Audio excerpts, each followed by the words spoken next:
explains Ken's son Rick. Living on food stamps. William Bud Post won $16.2 million in the Pennsylvania lottery, but now lives on his Social Security. I wish it never happened. It was a total nightmare, says Post. A former girlfriend successfully sued him for a share of his winnings. It wasn't his only lawsuit. A brother was arrested for hiring a hitman to kill him, hoping to inherit a share of the winnings. Other siblings pestered him until he agreed to invest in a car business and a restaurant in Sarasota, Florida. Two ventures that brought no money back and further strained his relationship with his siblings. Post even spent time in jail for firing a gun over the head of a bill collector. Within a year, he was $1 million in debt. He admits he was both foolish and careless, trying to please his family. Now he lives quietly on his monthly Social Security check and food stamps. What if you lost $1 billion? Years ago, a reporter asked Henry Ford, a billionaire when $1 billion was worth much more than it is today, what if you lost everything? Ford's response was, I'd have it back in less than 5 years. When you contrast Henry Ford's response to the responses of the lottery winners, I believe you get the difference between the process of becoming a millionaire by luck and that of becoming a billionaire by being an entrepreneur. A question to think about. After reading Henry Ford's response, I often ask myself, if I lost it all, how much would I recover in 5 years?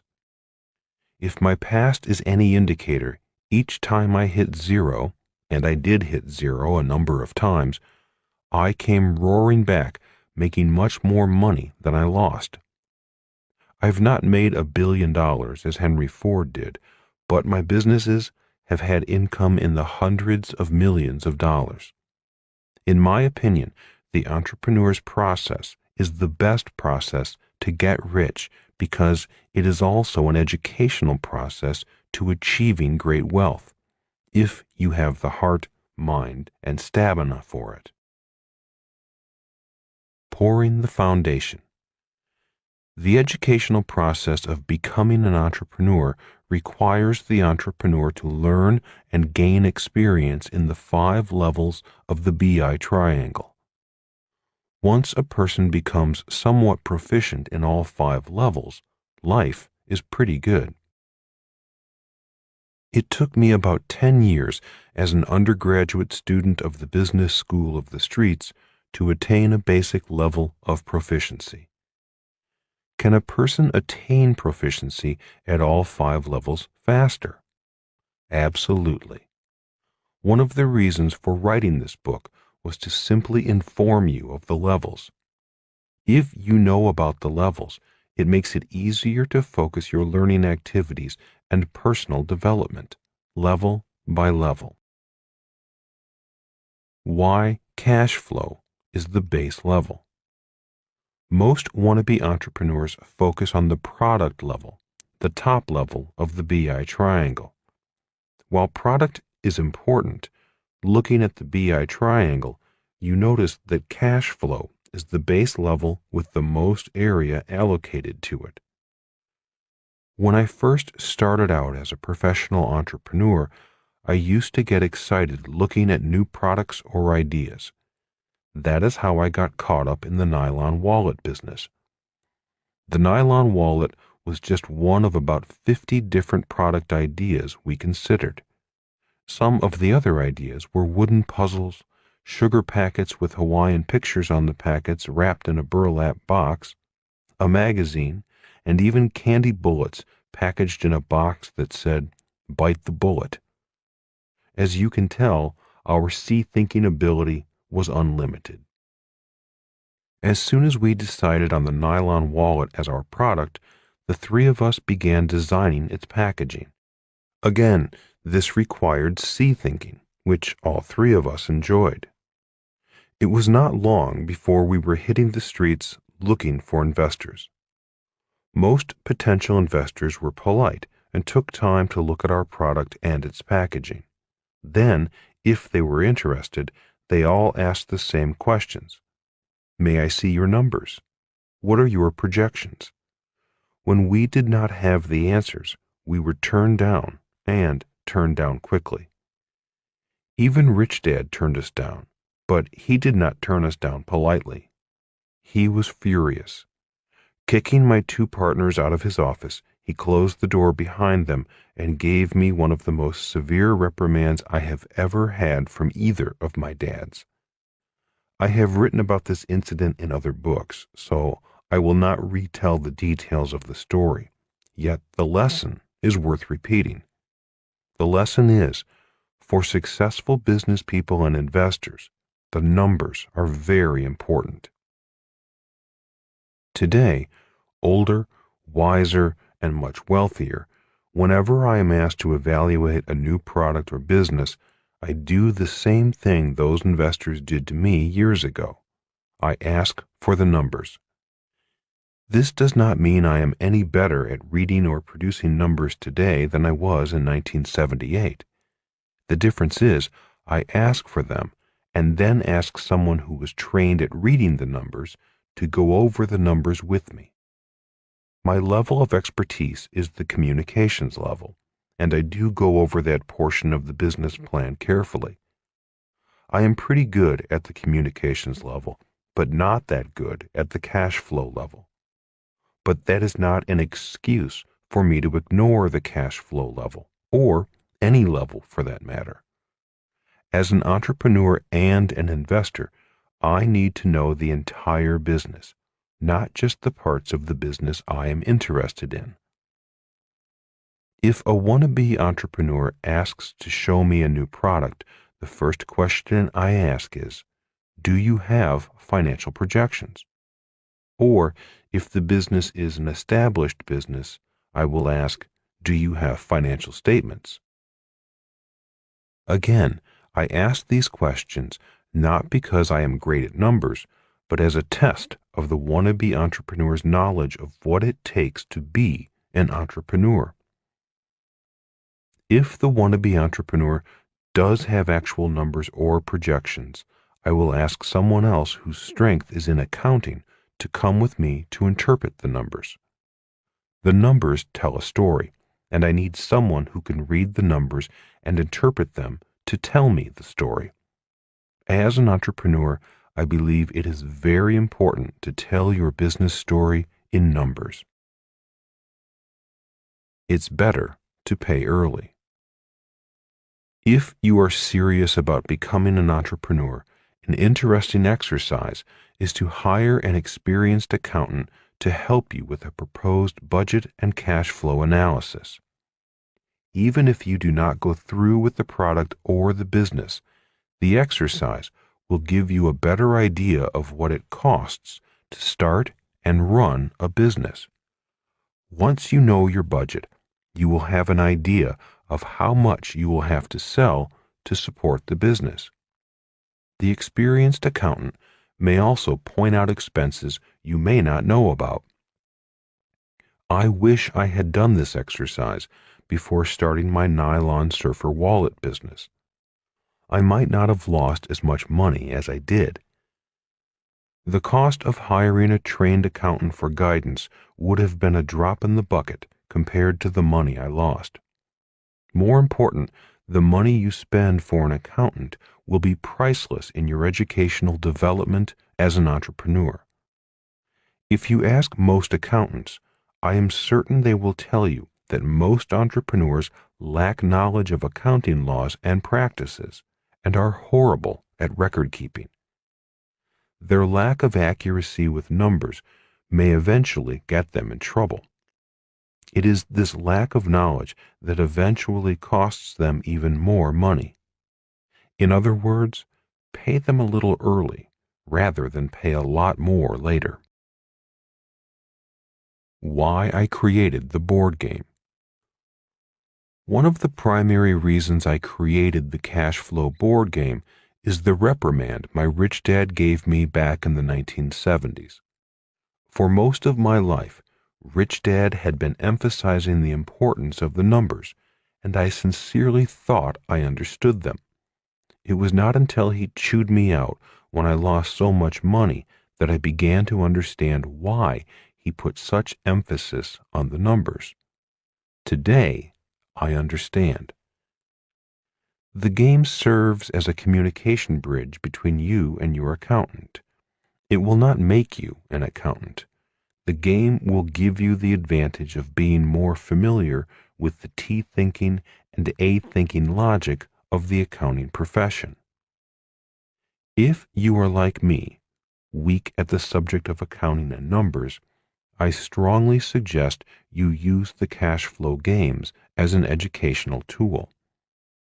Again, before quitting your job to start your business, I recommend that you sit down with an experienced accountant and go over a budget on what it may cost to start and operate your business. If the numbers shock you, simply take a deep breath and sleep on it for a night or two. Give yourself time to expand your mind around the costs. The cost of starting, building, or growing a business is often more than originally imagined. Keep your job. If the costs frighten you off, then maybe being an entrepreneur is not for you. High expenses are an everyday challenge in business. Taking on that challenge is one of the most important jobs of an entrepreneur. It requires a lot of A, T, P, and C thinking power to solve these challenges. Personally, I do not like the challenges, but every time I have taken them on, I have become a better, wiser, and more confident entrepreneur. Show me the numbers. When wannabe entrepreneurs call looking for money, they fall into two categories. One, those with a business plan and financial projections. Two, those with nothing. If a person comes with empty hands, it either means they are very early in the process or they don't have a clue what they are doing, or both. Talking only about the product without financial projections indicates these people have not really thought through the process.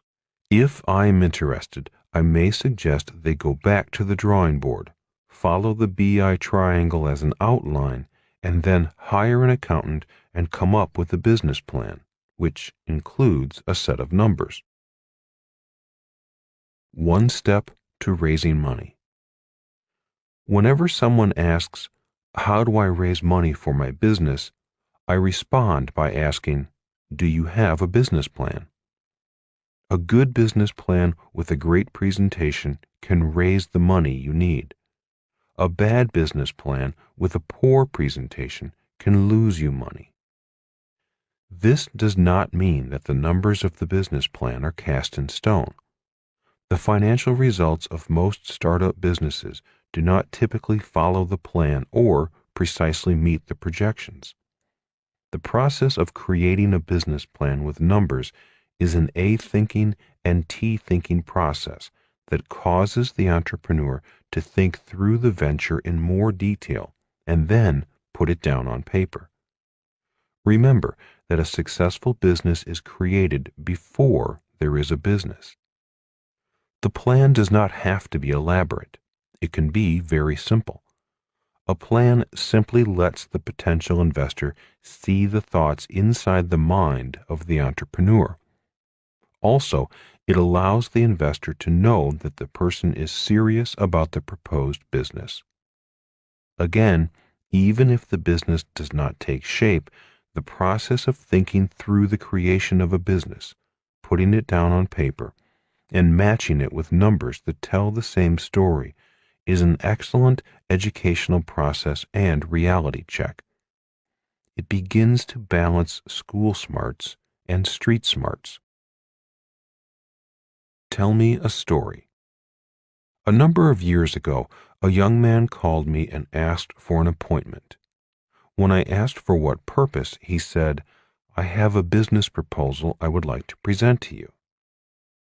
"Are you looking for investment money?" I asked directly. He stumbled and haltingly said, "Yes, I am." Normally, I do not look at businesses at this early stage, yet I was curious and agreed to meet him for lunch. A week later, I met him at a local restaurant.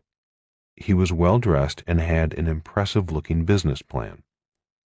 As I said, I am not good at reading the numbers, yet I do my best to listen to the story the numbers and the plan are telling me.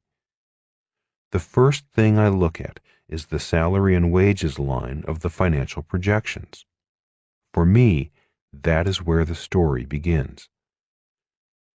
This young man had himself down for a $120,000 a year salary. My first question was, why do you need such a high salary from a business that does not exist? "Well, that is what I am being paid at my job today," he replied, a little indignantly. "Besides, I have a wife and 3 kids in school. It's the bare minimum I can live on." "Okay," I said, and continued looking at the business plan. As I said, the business plan and the financial projections tell a story. The salary requirement line was introducing me to the lead character, the hero of the story. I was gaining a glimpse into his brain, how he thought, how he spent money, and the priorities of his personal life. Seeing his salary requirements and getting into his head, I felt he was still thinking like an employee, looking for a high-paying job. As far as I was concerned, the lunch was over. I had seen enough just by getting to know the hero of the story. I knew that I did not want to invest in his business. Relating the financial statement to the BI triangle.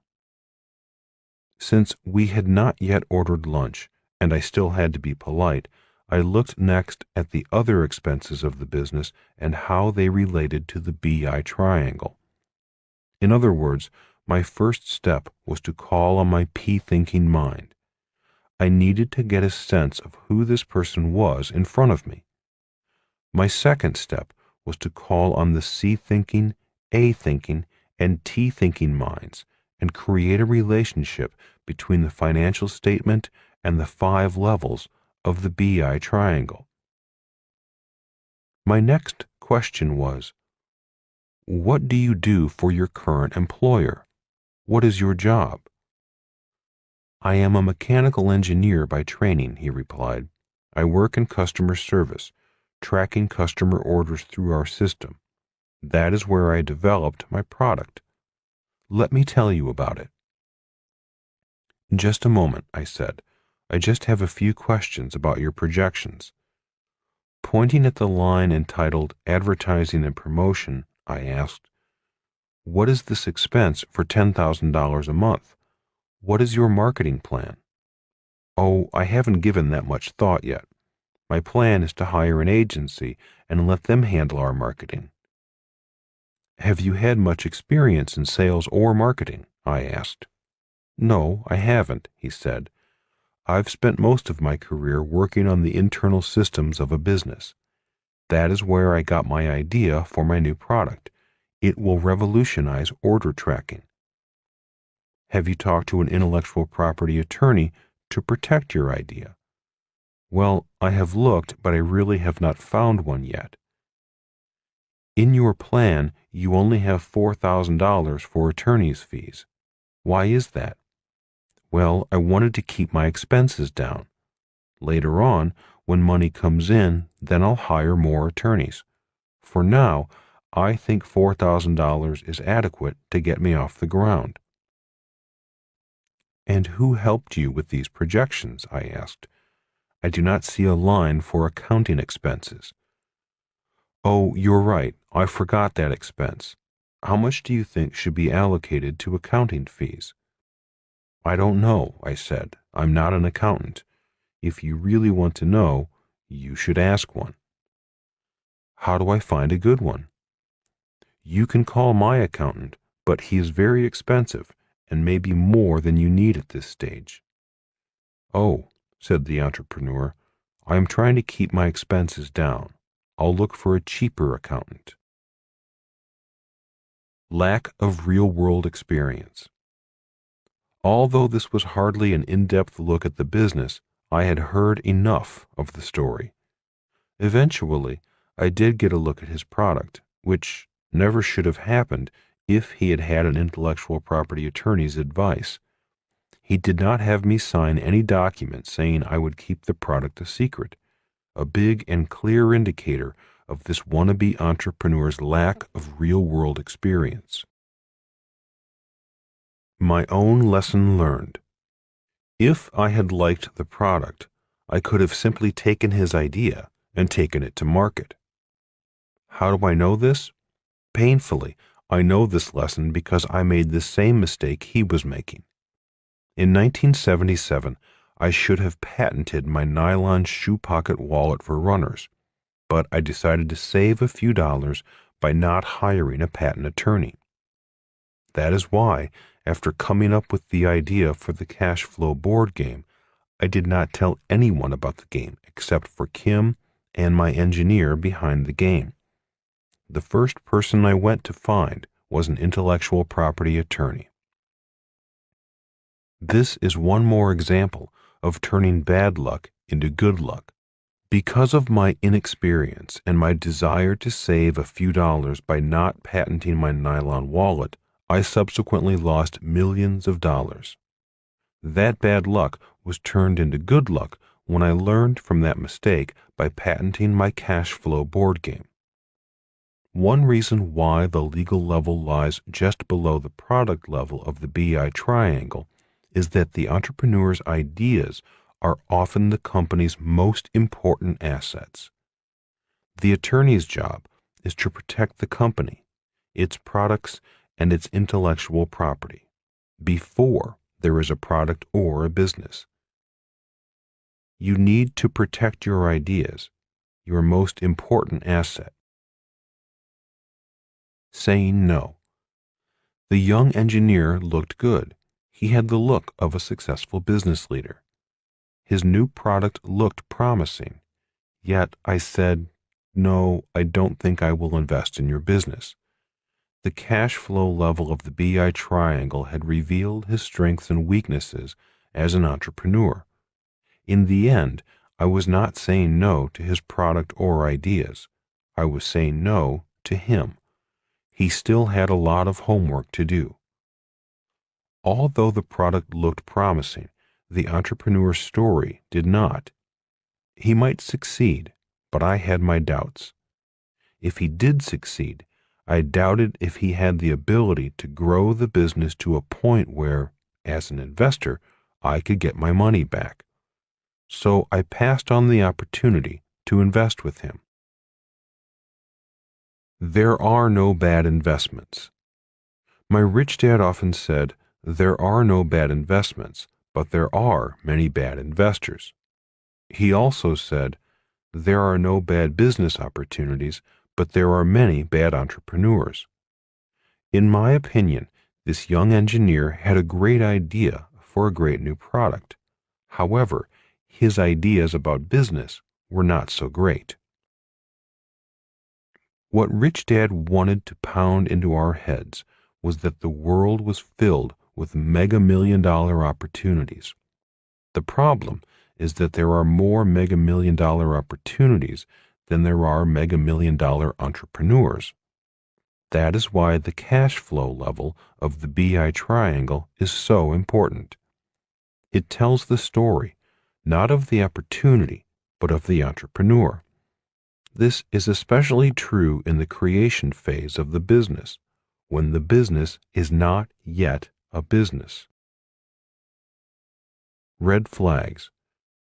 One reason why your banker does not ask you for your school report card or your grade point average or what subject you majored in is that a banker is not looking for a measure of your academic intelligence.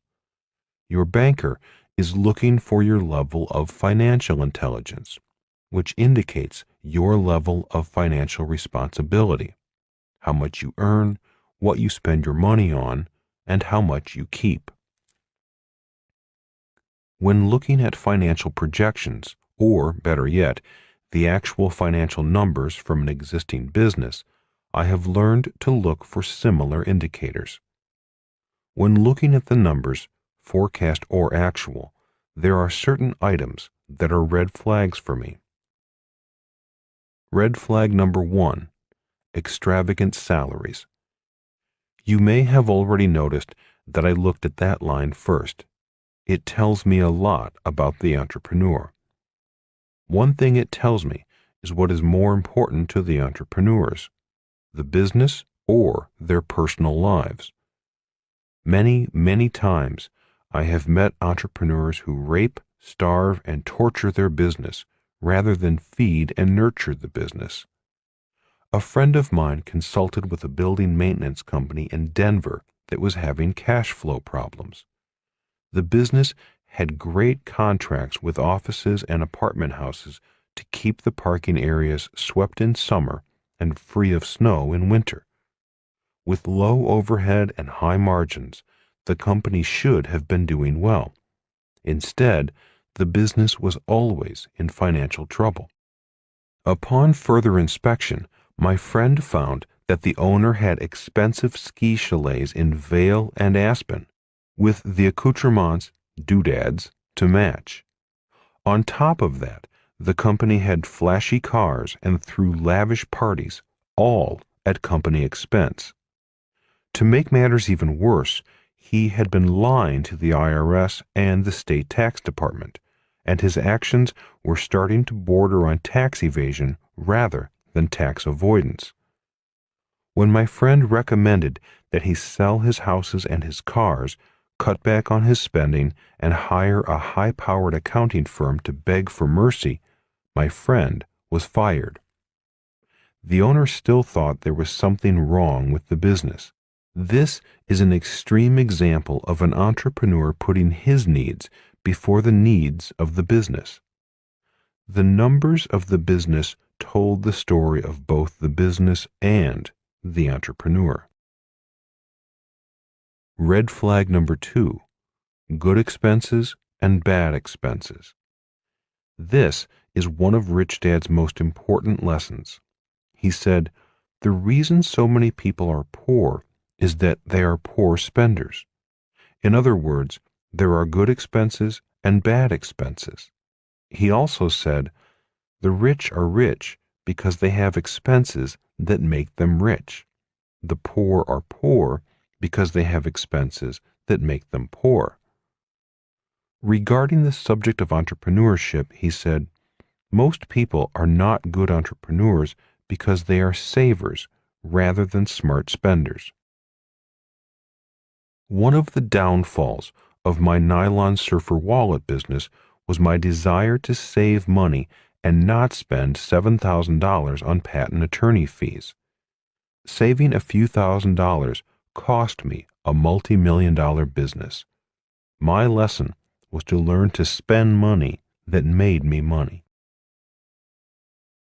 A friend of a friend has always had a tough time in her business. Over lunch with her, she told me she was spending $50,000 redecorating her apartment. When I asked her if she owned the apartment, she said, "No, I don't have enough money for a down payment, so I just rent." When I quizzed her as to why she would spend so much money on a property she didn't own, she got angry. "Well, I need to have a nice place to live." At that moment, I believe I got a glimpse of what caused her business struggles. She simply spends money foolishly. One of the reasons the BI triangle is named after the B and I quadrants on the right side of the cash flow quadrant is that an individual must know how to spend money and get that money back with a respectable return on the right side of the quadrant. One of the reasons people on the E and S side of the quadrant have a tough time as entrepreneurs is simply that they know how to work for money, but they do not know how to spend money and then have the money come back with more money. This ability to spend money and have your money come back with more money is essential to entrepreneurs and investors on the B and I side of the cash flow quadrant. Between 1997 and 2005, the real estate market boomed. Even though the market boomed, I met many individuals who invested in real estate and failed to make any money. To me, this is a signal that this person does not know how to spend money and have the money return with more money. These people may not make good entrepreneurs, or they need to work on their business skills. When I look at the numbers of a business, I am looking for this ability to spend money and have the money return with more money. This is an essential skill. Red flag number 3, money talks. Rich Dad said, "There is a big difference between a business and busyness." The reason most people do not make good entrepreneurs is that they are busy and work hard, but they do not make any money. An entrepreneur must make money. The money shows up at the cash flow level of the BI triangle. A few years ago, I read an article about a couple who were both laid off. Both were highly paid marketing executives with a major New York firm, making over $250,000 combined income. After a year in their own business as marketing experts, their business earned less than $26,000. Why? I suspect one reason was that, as high-paid corporate employees, they were never held accountable to the bottom line of the company they worked for.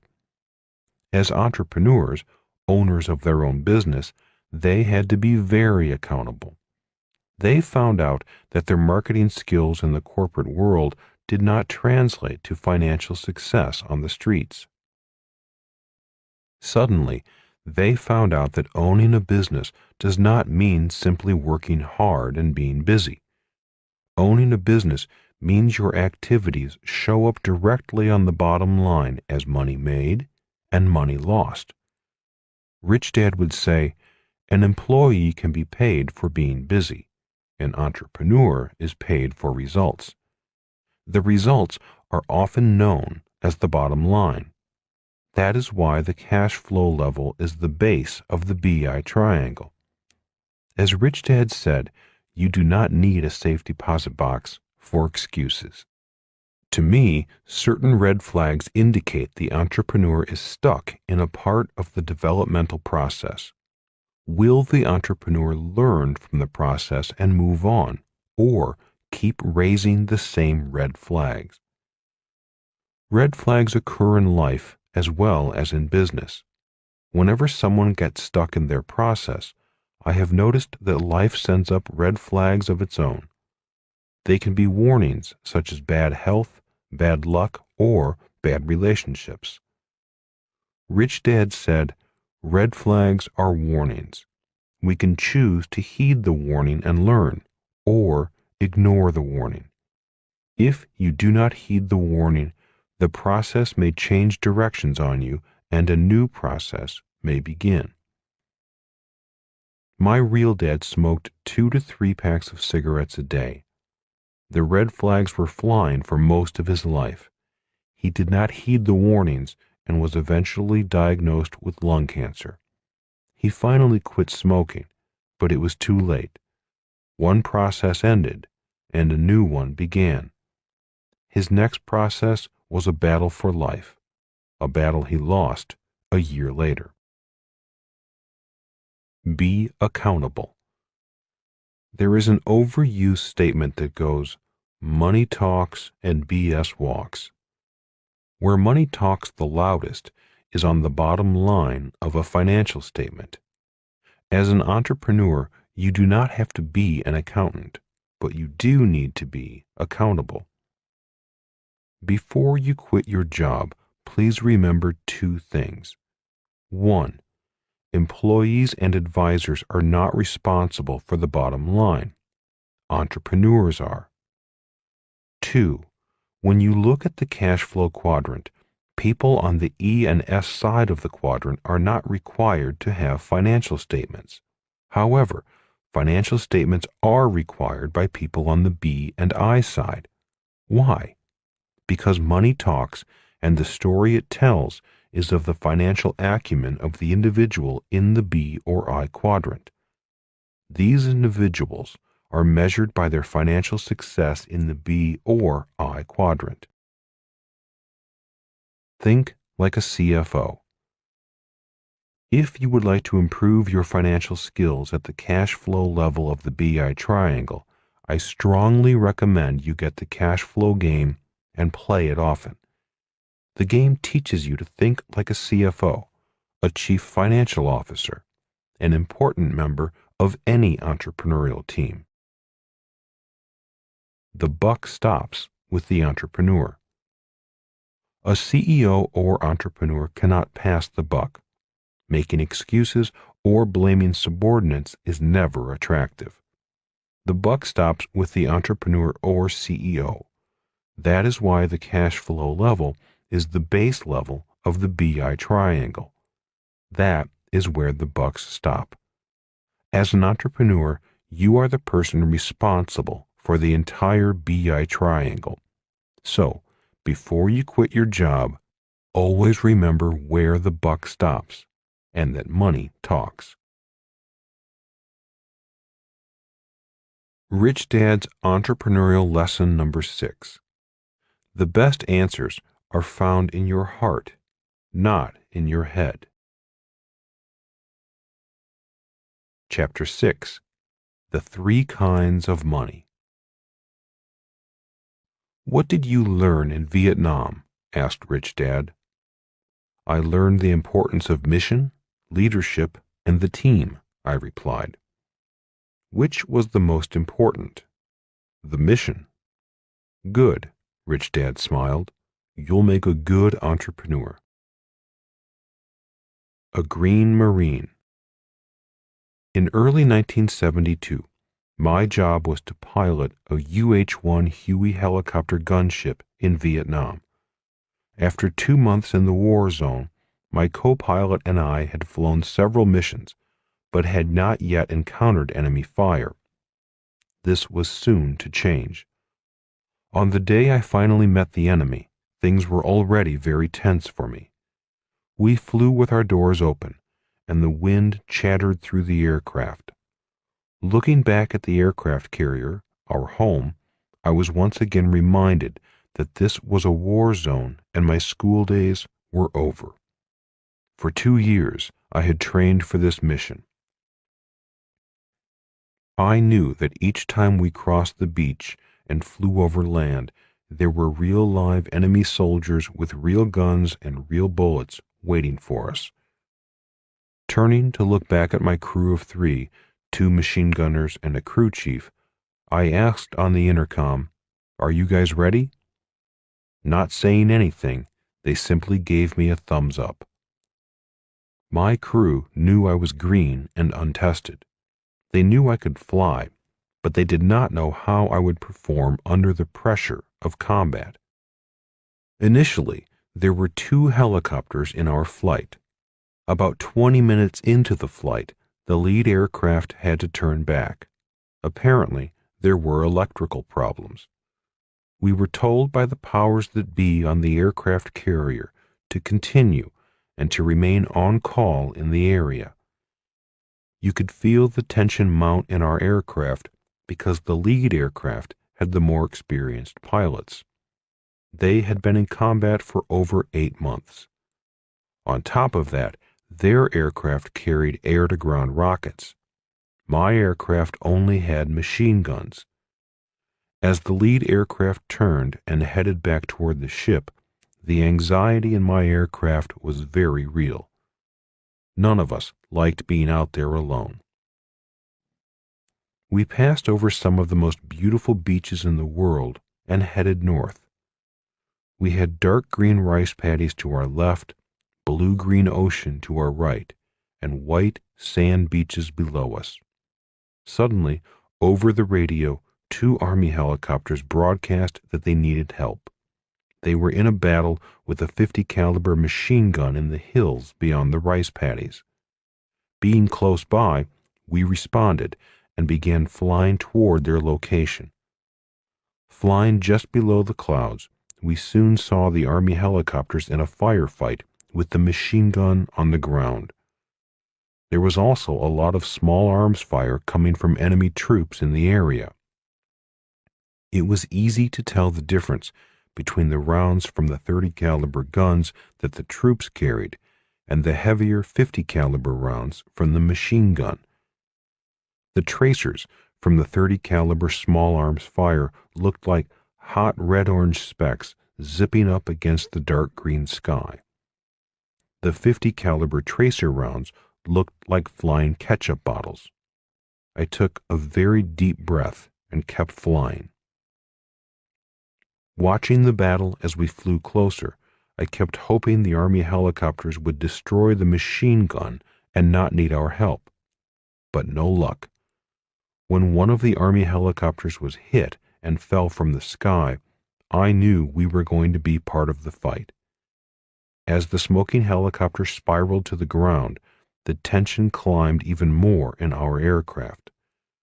Looking back at my crew, I simply said, "Clear the decks, make the guns hot, we're going in." I did not know what we were going to do. I simply knew we had to be prepared for the worst. The second Army helicopter broke off from the fight and went down to pick up the crew of the first helicopter. That left us, a single aircraft with only 30 caliber machine guns, about to face an estimated 15 troops with guns and a 50 caliber machine gun. I wanted to turn and run. I knew that it was the smart thing to do. Yet, not wanting to appear like a wimp to my men, I kept flying toward the location of the 50 caliber machine gun. I was now flying on pure bravado and hoping for the best. With the two Army helicopters out of the way, the ground fire turned on us. Although it was far away, seeing real live rounds being fired at me was a sight and feeling I will never forget. My crew had been in this situation before. Their silence told me that this was a particularly bad situation to be in. As the first 50 caliber rounds came up short of our aircraft, my crew chief tapped me on the helmet, pulled and turned my helmet so we were face to face, and said, "Hey, Lieutenant, do you know what is bad about this job?" Shaking my head, I feebly said, "No." Smiling his broad, toothy grin, the crew chief, on his second tour in Vietnam, said, "The problem with this job is there is no second best. If you decide to fight, either we are going home today or those guys on the ground are going home. But both of us aren't going home. One of us is about to die. It's up to you to decide which one of us that is. Them or us." Looking back at my gunners, young men of 19 and 20, I spoke into the intercom again and said, "You guys ready?" Both young men gave me a thumbs up, as all good Marines are trained to do. They were ready. They were trained to follow orders, regardless of whether their leader was competent or not. Realizing their lives were in my hands did not make me feel any better. At that moment, I stopped thinking only about myself and began thinking about all of us. Silently, I shouted to myself, "Think, should we turn and run, or should we fight?" Then my mind began feeding me excuses as to why we should turn and run. You're a single aircraft.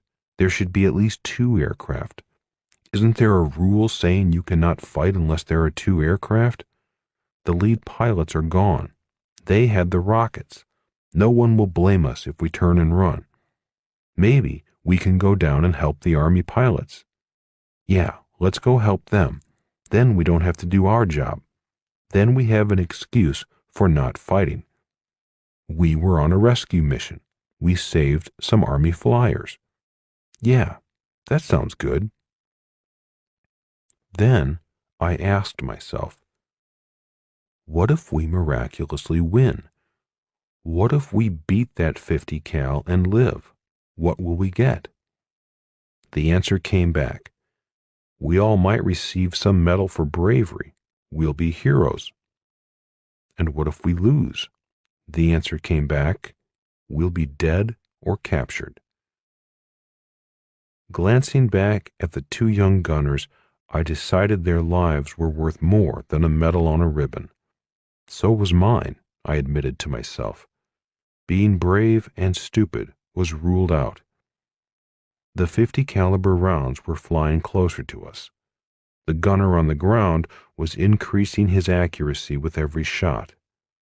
Back at flight school, we learned that a 50 caliber round had a greater range than a 30 caliber round. We had 30 caliber machine guns. That meant he was going to be able to hit us long before we could get to him. Suddenly, a burst of 50 caliber rounds zoomed just past my window. Without thinking, I banked to the left and dove toward the ground to increase the distance between the enemy gunner and us. Since I had no idea what I was doing, I decided it was time to think. Flying straight into the machine gunner was certain death. As my aircraft was diving toward the ground in a sharp left bank, I used my radio and broadcast to anyone in the area. This is Marine helicopter Yankee Tango 96, 50 cal located, need help. Out of the blue, a loud, clear, confident voice crackled through my headset. Yankee Tango 96, flight of 4 Marine A4s RTB, returning to base, have extra ordnance and fuel on board. Give us your position and we'll give you a hand. Relief ran through our crew as I radioed our position to the Marine Corps pilots of the jets. In a few minutes, I could see 4 specks flying low to the ground, coming to our assistance. Seeing us, the flight leader radioed, "Before we get too close, fly back toward Charlie and see if you can draw his fire. Once we see his tracers, we'll take care of the rest." With that, we turned and once again flew toward the 50 caliber machine gun. Once his tracers began flying at us again, the wing leader of the 4 jets radioed, "Target in sight." In less than 5 minutes, the 50 caliber machine gun was no longer a problem. My crew and I were the ones who went home that night. Different teams, same mission. There have been many times I sit quietly and reflect on that day. Although I said thank you over the air once the fight was over, I still wish I had had the chance to meet those guys in person, shake their hands, and say thank you. We were on different teams from different ships, but we all shared the same mission. All wars are horrible. War is simply humanity at its worst. War is a time when we use our best technology and our bravest people to kill our fellow human beings. During my year in Vietnam, I saw the worst of humanity. I saw sights I wish I had never seen. I also caught glimpses of a spiritual power, a dedication to a higher calling I would never have witnessed if I had not gone to war. When the term band of brothers is used to describe the bond between soldiers, I wonder if someone who has never fought in a war can ever know what that bond feels like. For me, it is a spiritual bond dedicated to a higher calling, something known as a mission. Mission statements.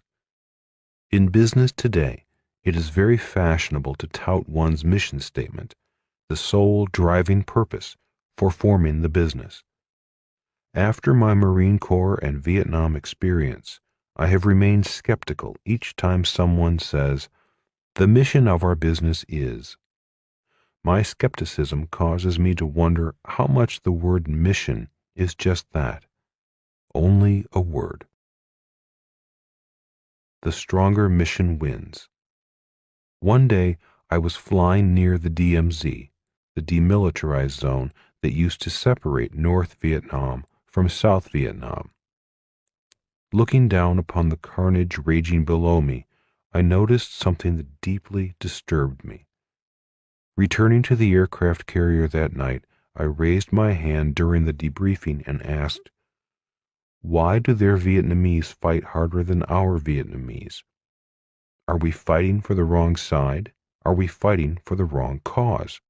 Needless to say, I was threatened with a court-martial for such treasonous-sounding words. To me, I was not being treasonous. I was only asking a question. I was simply expressing an observation, something I had noticed since arriving in Vietnam. It seemed to me that the Viet Cong and the North Vietnamese soldiers fought harder, tougher, and with more tenacity than our Vietnamese soldiers. From my perspective, the Vietnamese soldiers on our side did not seem to fight as hard. Personally, I did not feel we could count on them. I often wondered, if we stopped paying them, would they keep fighting? To be fair, there were many U.S. soldiers who were not there to fight either. Many were draftees who were unlucky enough to be drafted. If they were offered a choice of a plane ticket home or to stay and fight, many would have been on the plane. Halfway through my tour, I realized we were not going to win. We were not going to win even though we were better equipped, had the best technology, overwhelming firepower, the highest pay, and well-trained men and women. I knew we were not going to win simply because our side, the South Vietnamese as well as the Americans, lacked a strong enough mission, a higher calling, a reason to fight. We had lost our hearts. At least, I had lost mine. I did not want to kill anymore. I was no longer a good Marine. My experience in Vietnam proved to me that the stronger mission wins. The same thing happens in business.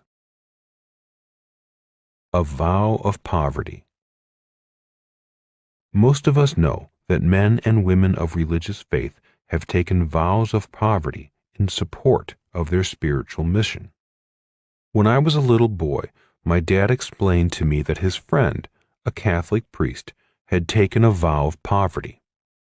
Asking him what that meant, he said, "He has dedicated his life to God and God's work. That means money is not to be a part of his life. He lives an austere life in the service of God." "What does austere mean?" I asked. Tiring of the 1,000 questions a child asks, my dad's answer was, "Never mind what austere means. You will find out later on." A number of years later, I found out what austere meant. Sitting in a classroom for new Marine Corps officers, the instructor explained to the class that throughout history, men and women of war have also taken vows of poverty. The instructor said, in the feudal times, many knights took a vow of poverty in order to be true to their calling. They did not want money or desire worldly goods to interfere with their dedication to God and King. Before joining the Marine Corps, I was a ship's officer on an oil tanker for Standard Oil of California. I was being paid over $4,000 a month, which was a lot of money in 1969. Even though I was draft exempt because I was sailing for the oil industry, a classification known as non-defense vital industry, both my dads encouraged me to serve my country in time of war. As a Marine Corps officer, my pay dropped to less than $300 a month.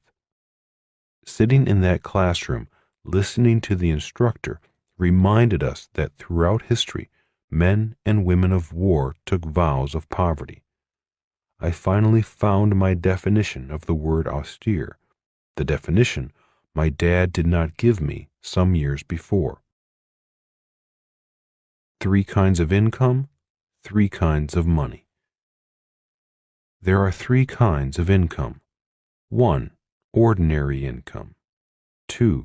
Portfolio income. 3. Passive income. My poor dad worked for ordinary income, the highest taxed income there is. My rich dad worked primarily for passive income, the lowest taxed income. These terms for the 3 types of income actually come from the Internal Revenue Service. The tax department taxes the 3 incomes at different rates.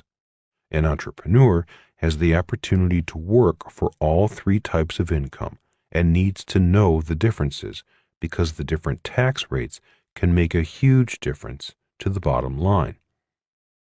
I mention these incomes now not to confuse you, but to distinguish them from the discussion on the 3 different types of money I am about to discuss.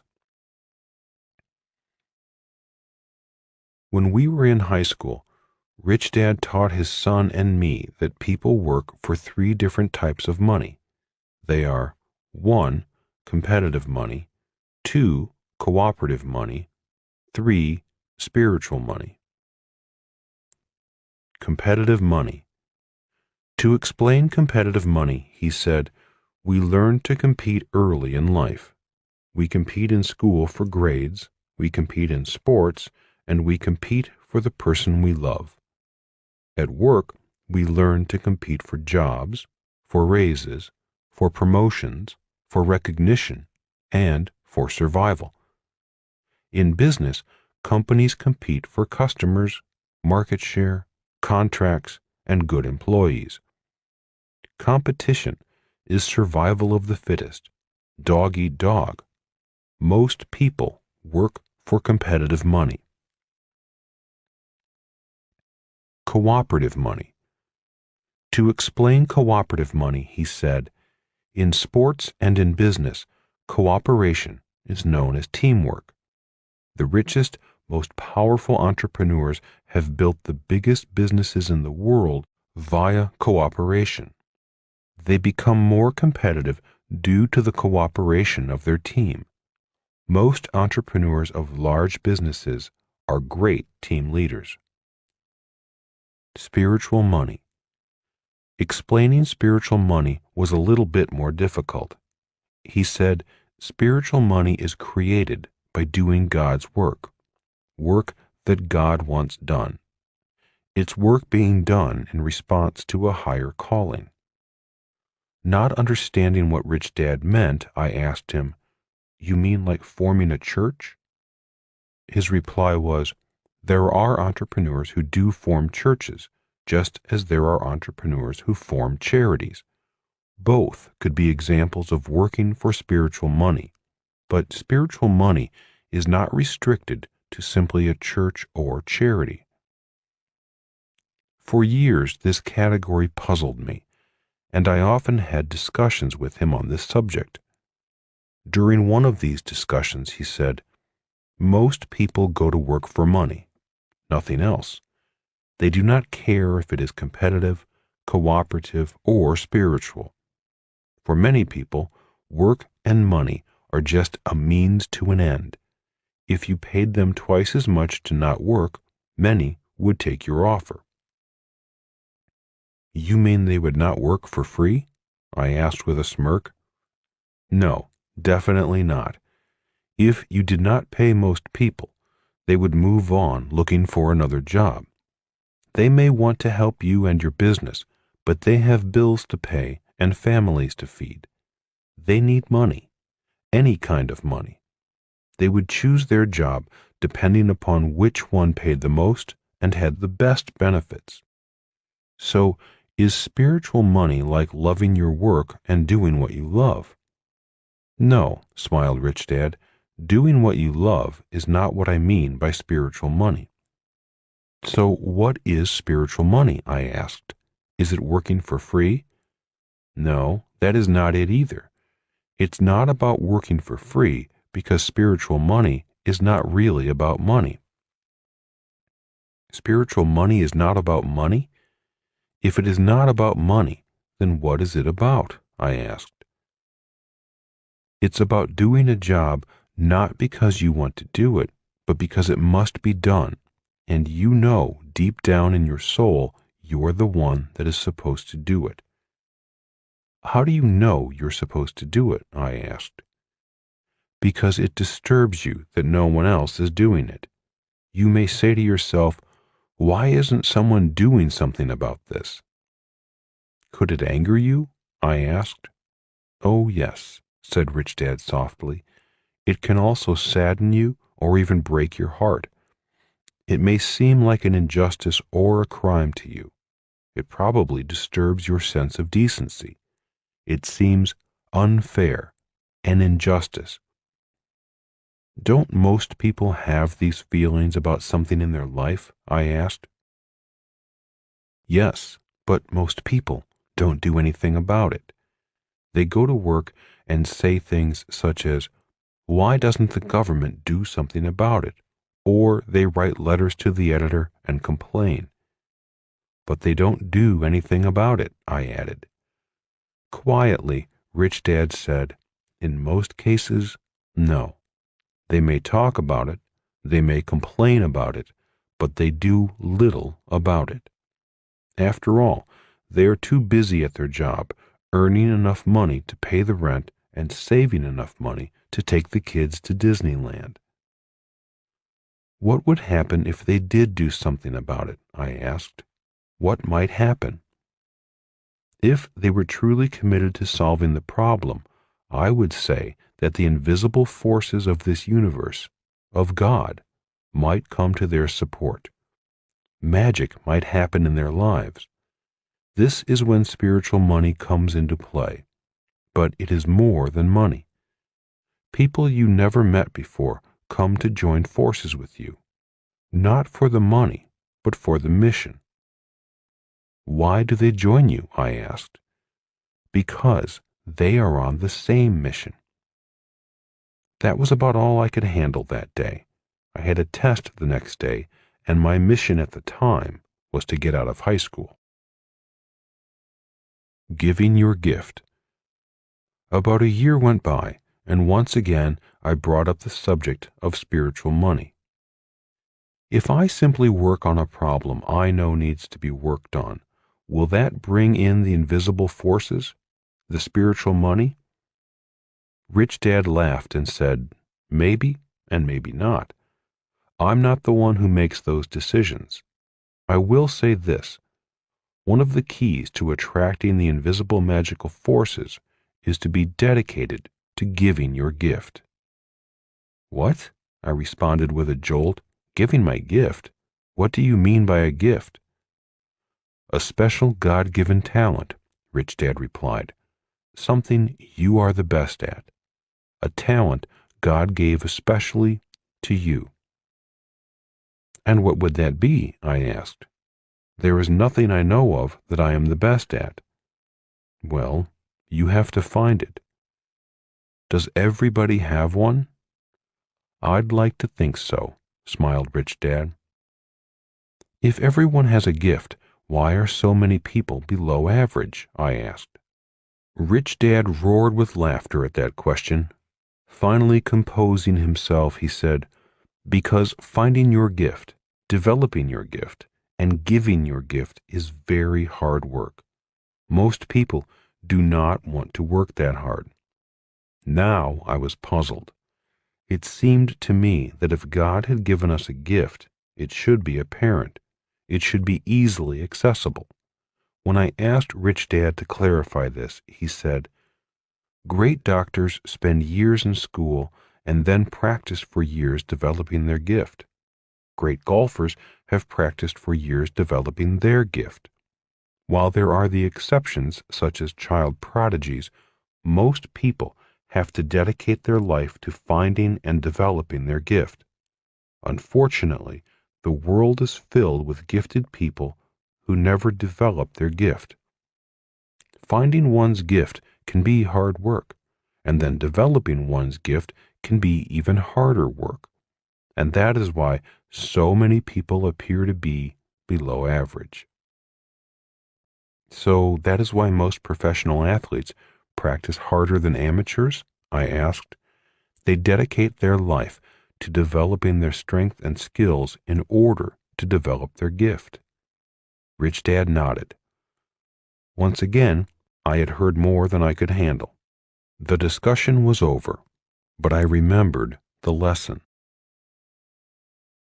Good is the enemy of great. There are two books I recommend to friends who are dedicated to becoming the best they can be in life. I strongly recommend both books for anyone dedicated to becoming a great entrepreneur. The first one is Good to Great by Jim Collins. We have read and held study groups on this book 5 times. Each time our group studied the book in depth, it seemed like we were reading a different book. The opening line of Good to Great says it all. Collins begins by stating, "Good is the enemy of great." Keeping with the subject of finding one's gift, we all know the world is filled with good business people, good athletes, good parents, good workers, and good governments. But the world has a shortage of great business people, great athletes, great parents, great workers, great governments, and so on. Why? Because for many of us, good is good enough. If my rich dad were here today, he would say, bringing out your gift is about bringing out your greatness, not just what you are good enough at. Good to Great is filled with lessons essential for big and small businesses. In our study groups, each person seemed to find a lesson that was written just for him or her. For me, the lesson that hit me the hardest was the lesson that greatness is a choice. It is not about being gifted or talented or more fortunate than others. It's about a choice we all can make. Being a person who has been average and below average for most of my life, the idea that I had the choice to change all that was a message from the book that went straight to my heart and my soul.